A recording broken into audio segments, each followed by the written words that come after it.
নমস্কাৰ বন্ধুসকল, মোৰ অন্য এটা ব্লগলৈ আপোনালোকক স্বাগতম জনাইছোঁ। আৰু এতিয়া ৰাতিপুৱা 8:30 বাজিছে আৰু মই আহি গ'লোঁ কামক। আৰু আজি হ'ব প্লাষ্টাৰ, গতিকে ৱালবিলাক এনেকৈ ভিজাই থকা হৈছে। আৰু এইফালে আমাৰ বনোৱা আছে, বাধা চালি পেলাই আমাৰ বাধাটো ৰখি আছে মছলা মৰাৰ কাৰণে। আৰু এইফালে এইখন হৈছে খলা আমাৰ, তাত আমি এতিয়া এক প্লেট মছলা মাৰিম।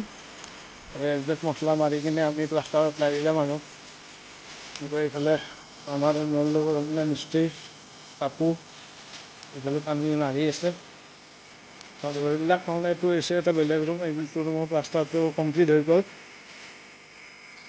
এইফালে ওপৰৰ ভাগ কমপ্লিট হৈয়ে গ'ল, এটা ৰুমৰ গোটেই। আৰু এটা ৰুম বাকী আছে। আৰু এইফালে পানী মাৰি থকা হৈছে। আৰু এই আচলতে বোম্বাই তাত যদি দুটা হয়, 25 ফুট বাই 17 ফুট। আৰু সন্মুখতে বাৰাণ্ডা এখন আছে, গতিকে এটা ৰুম অলপ ডাঙৰ হৈছে, এটা ৰুম অলপ সৰু হৈছে। গোটেই ঘৰটো ভৰ্তি হৈছে এইটো, সন্মুখৰ পৰা এনেকুৱাকৈ দেখা থাকে। আৰু এইফালে ইয়াৰ নাম হৈছে ভূপেন, মছলা মাৰি আছে। আৰু এইফালে ভিতৰত পানী মাৰি আছে। আৰু ঘৰটোৰ পিছফালৰ পৰা গৈছে, ঘৰটোৰ পিছফালটো এইটো এনেকুৱা দেখা হৈ আছে। পিছফালে দৰ্জাখন বৰ্তমান দেখা নাই, কিন্তু ভৱিষ্যতে যদি দৰজাৰী হয়, পিছফালে দৰ্জা বনাব লাগিব। এইটো বেক চাইড হয়। আৰু চাইডৰ পৰা মই দেখাই দি আছোঁ, চাইডৰ পৰা ঘূৰিছোঁ। এইখিনি ঘৰটো বহুত বেছি ডাঙৰ নহয়, 25 ফুট বা 17 ফুট। আৰু সন্মুখত এখন 12 ফুট বাই 5 ফুটৰ এখন বাৰাণ্ডা।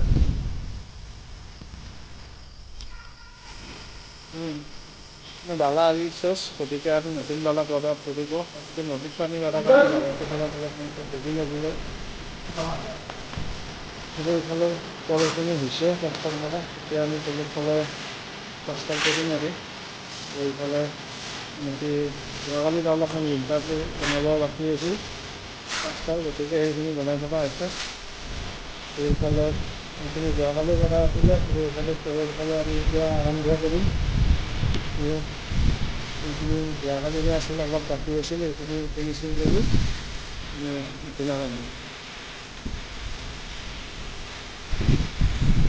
এইফালে আমাৰ হৈ গ'ল ৱালটো। অলপ কৰা বাকী আছে, সেইখিনি অলপমান দেৰিকৈ আমি গোটেইখিনি কমপ্লিট কৰি পেলাম আৰু। প্লাষ্টাৰটো আচলতে বহুত মেহনতৰ কাম হয়, বহুত টাইম লাগি যায়। এইফালে বেলেগ ঘৰ এটাত মিস্ত্ৰী কাম কৰি আছে।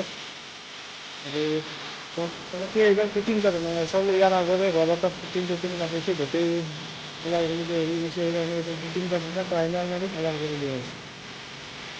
আৰু এইফালে আমাৰ প্লাষ্টাৰ কৰা হৈ গ'ল, চাব পাৰে।